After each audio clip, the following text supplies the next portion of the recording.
father, Fela Sowande, began his life as a colonial subject, a Yoruba first-born male child in the British colony Nigeria. He grew and was formed in that reality until, when in his late 20s, he immigrated to London, England, to study civil engineering. His field of study eventually and ultimately became music. In London, he mastered all that he attempted, and with success following his efforts, he, at least outwardly, became exquisitely adept and fluent in all of the mannerisms and tastes of British culture, perhaps for good and for ill. The life forces that brought Fela Sowande and Mildred Marshall together were powerful, innocent, and beautiful. Accomplished musicians, intellectual equals, loving soulmates, they were blessed and guided and destined to find each other in London, although their lives began at opposite ends of the world. Their love was real and lasting until death. This was so in spite of the distance and the eventual heartbreak that overtook each of them in different ways. My mother placed my father on a pedestal, and there he stayed forever in her heart. It was her vision of him that shaped his daughter's knowledge of him and faith in the strength of his true character. The world at war in late 1939 shattered the life they had begun together in England. But nothing earthly can truly shatter the binding connection of parent to child and child to parent. They are part of each other forever.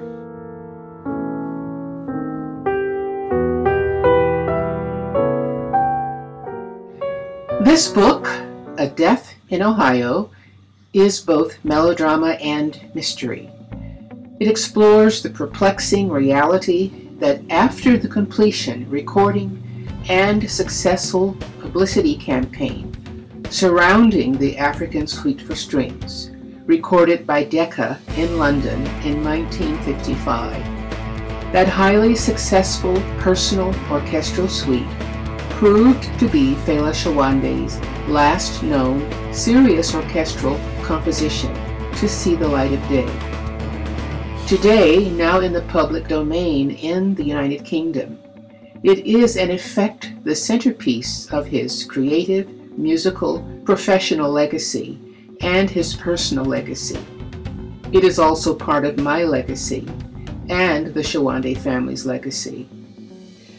Fela Sowande never again composed or recorded an original orchestral work of equal stature to the African Suite for Strings.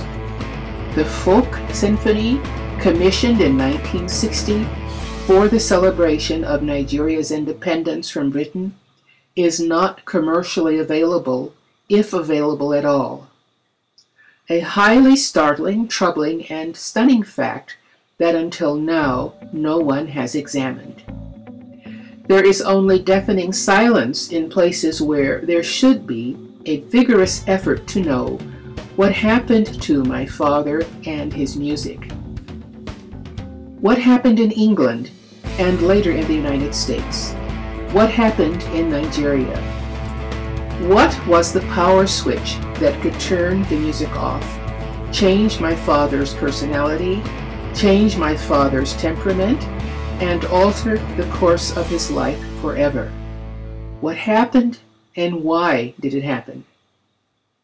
In the absence of such an inquiry, in certain quarters, what has arisen is a cult of the now departed Fela Sowande, in which the question of what happened to this composer, this man, and his mind is never asked. Was he the unwitting victim of a most dangerous game? Games within American institutions. careful reading of newly recovered materials known to be written by Fela Sowande revealed that there is a strong disconnect between the accounts of others of my father's words and deeds, public identity, private identity, inner man, and public icon. The answers to the questions asked here are to be found by uncovering of the facts of who, what, when, where, and then asking what really happened in the life of Fela Sowande. The research and the findings developed as of this writing are told in the clear and compelling episodes of 4 periods of converging elements and life-changing precipitating events.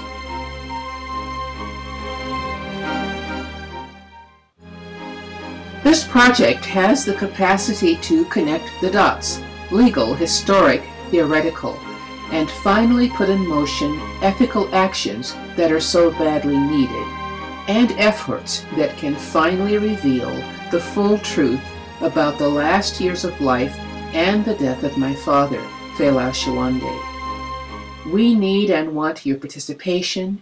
We need and want your support.